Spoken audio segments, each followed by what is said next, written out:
यह कहानी केवल मनोरंजन के लिए। यह चैनल किसी प्रकार की गलत चीज़ों को बढ़ावा नहीं देता। राकेश और उसके दोनों दोस्त भाग गए। राकेश ने कहा, कुछ पता नहीं लगना चाहिए किसी को। राकेश का पहला दोस्त सुरेश ने कहा, कैसे पता चलेगा? हम तीनों में से कोई बोलेगा क्या? राकेश ने कहा हंसते हुए, हम तीनों में से तो कोई नहीं बोलेगा, लेकिन कोई और बोल सकता है। राकेश का दूसरा दोस्त बोला, रमन, रात बहुत हो गई है, हम तीनों को घर चले जाना चाहिए। राकेश और उसके दोनों दोस्त साथ साथ घर जाने के लिए निकल गए। राकेश और उसके दोनों दोस्त घर पहुंच गए। सुरेश अपने कमरे में थोड़ा देर ही आराम किया होगा कि उसे एक आवाज़ सुनाई दी, तुम ही तीनों ने ना मुझे मारा था। सुरेश उठ गया और सोचने लगा, यह आवाज़ किसकी थी। इसलिए सुरेश देखने के लिए अपने हॉल में गया। उसने देखा वहाँ पर कोई नहीं था। सुरेश ने वहाँ कुछ नहीं देखा, इसलिए वह सोने के लिए अपने कमरे में फिर से आ गया। तभी उसके सामने अचानक से वह लड़की आ गई। सुरेश ने डरते हुए पूछा, तुम जिंदा हो? लड़की बोलती है, तुम तीनों ने तो मुझे वहीं मरने के लिए ना छोड़ दिया था ना। इतना बोलते ही उस लड़की ने अपना रूप बदल लिया और सुरेश के तरफ हमला बोलने के लिए लगी, लेकिन सुरेश हट गया। सुरेश पहला बार तो बच गया, लेकिन दूसरा बार नहीं बच पाया। उस आत्मा ने उसे पकड़ लिया और बुरी तरह से उसे जान से मार दिया। वह आत्मा सुरेश को मारने के बाद बहुत खुश थी। रमन अपने कमरे में सो रहा था। उसे क्या पता उसकी यह अंतिम रात की नींद है। रमन उठ गया क्योंकि रमन को प्यास लगा था। रमन पानी पीने लगा। पानी पीने के बाद रमन अपने कमरे में सोने के लिए गया। तभी उसके सामने वह लड़की आ गई। रमन ने कुछ नहीं सोचा और भागा बहुत तेज से, लेकिन उस आत्मा ने उसे सीढ़ी से धकेल दिया। उस आत्मा ने रमन को सीढ़ी से धकेल दिया। रमन का सिर उस बेंच से बहुत तेज से लड़ गया और बहुत खून निकला और रमन मर गया। वह आत्मा रमन को मारने के बाद और ज़्यादा खुश हुई। क्या होगा राकेश के साथ?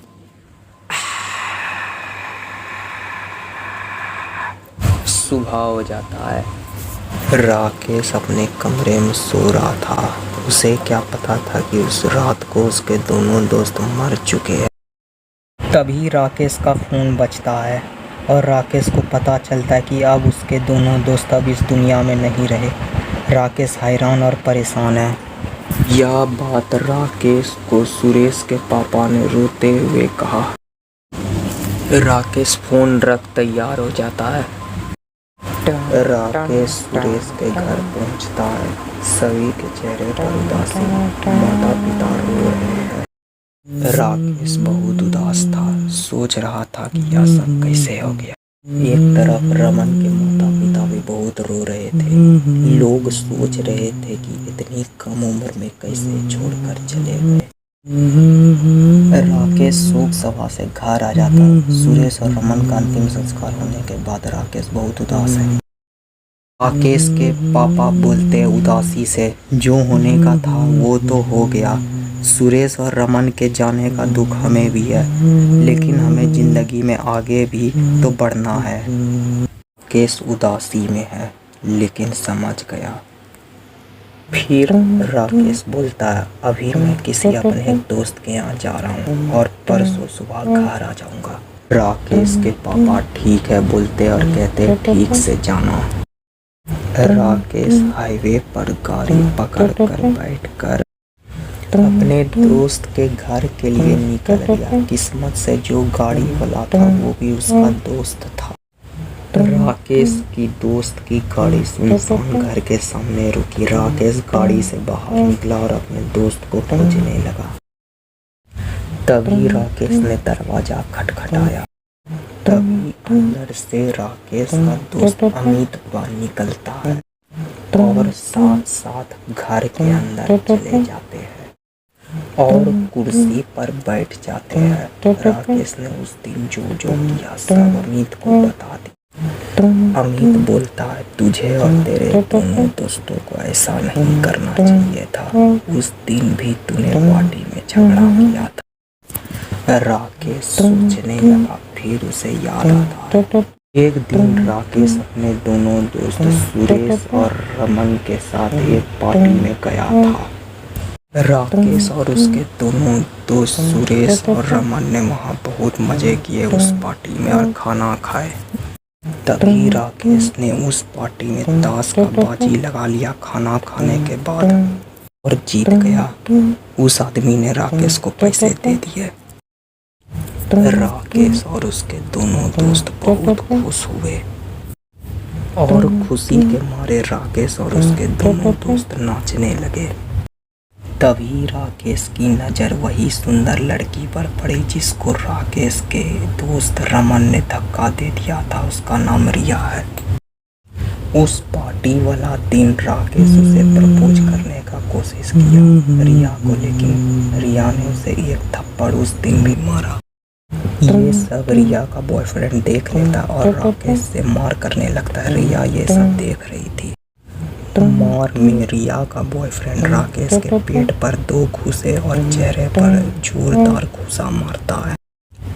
मार में राकेश भी रिया के बॉयफ्रेंड के पेट पर 2 घूंसे और चेहरे पर घूंसा मारता है। रिया देखकर शौक हो जाती है।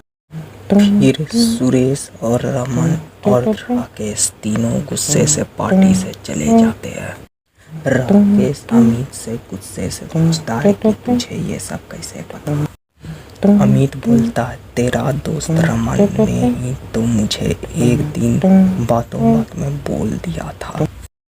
तू ये सब छोड़, मुझे लगता है कि वो आत्मा तेरा दोनों दोस्त को सुरेश और रमन को मारने के बाद वो तुझे मारेगी। मैं एक बाबा को जानता हूँ, वो तेरा मदद कर सकते हैं। बाबा एक पेड़ के नीचे ध्यान में थे और उनका शिष्य देख रहा था कि कोई परेशान करने ना आ जाए।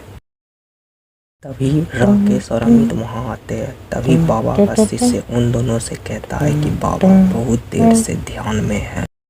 राकेश उदासी से अपने मन में सोचता है, लगता है इंतजार करना पड़ेगा, हो सकता है कि बाबा थोड़ा देर बाद ध्यान से बाहर आ जाए। राकेश और अमित दोनों थोड़ा दूर जाकर बैठकर इंतजार करने लगते हैं। राकेश उदासी से बोलता है, बाबा ध्यान से आज बाहर आएंगे। अमित बोलता है, क्या पता आ जाएंगे कि कल आएंगे। मुझे डर है रात का, कहीं वो आत्मा मुझे भी ना मार दे, क्योंकि मैंने तुझे बचाने की कोशिश किया ना। तभी बाबा ध्यान से बाहर आ जाते हैं। राकेश और अमित उनके पास चले जाते हैं। राकेश रोने लगता है।